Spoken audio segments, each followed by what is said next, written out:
Hello mga kabusing! Welcome back to my vlog. So for today's video nga mga kabusing, ang pag-uusapan natin ay ang Miss Universe mga kabusing, na kung saan grabe mga kabusing no, ang pagpunta nga nito ni Fatima Bush mga kabusing dito sa bansang Pilipinas. At syempre sawadikap, kapungkap at salam alaikum po dyan mga kabusing sa lahat pong nanonood po sa aking YouTube channel. So hello po, at syempre at sana ay nakasubscribe kayo mga kabusing, at huwag na nating patagal mga kabusing ang ating pag-uusapan. Let's start with Fatima Bush mga kabusing, na kung saan bibisita nga ito mga kabusing sa bansang Pilipinas. So mabuhay our Miss Universe 2025 na si Fatima Bush. Now welcome to the Philippines. At ano kaya masabi mga kabusing ng mga Pilipinas mga kabusing yung pagbisita ng mga kabusing sa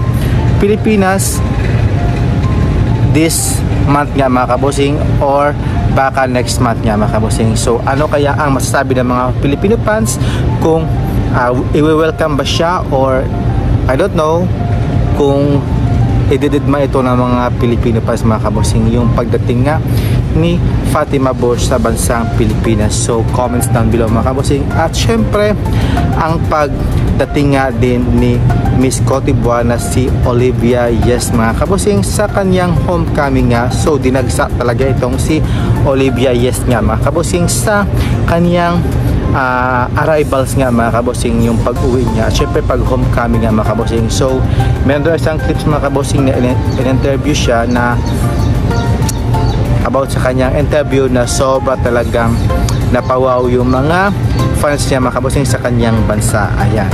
At syempre mga kabusing, hanggang ngayon mga kabusing is nagtatago pa yung mga kabusing si Anja Cotate mga kabusing sa kanyang kaso nga mga kabusing. At syempre si Raul Rocha nga mga kabusing, na ibebenta niya nga ang kanyang share dito sa Miss Universe. At syempre wala pang naghahangad na makuha ito at kukunin kay Raul Rocha ang kanyang shares dito sa Miss Universe. So kaya niya siguro ibebenta kasi meron ng winners ang Mexico, at yan ay si Fatima Bush nga mga kabusing. So kaya nakuha nila ang kanilang hinahangad na magkaroon ng crown. So ayan na, ibebenta na uli ito ni Raul Rocha ang kanyang shares sa organization mga kabusing. Kaya laban lang mga kabusing. Ayan. So what do you think mga kabusing, ang pagpunta dito ni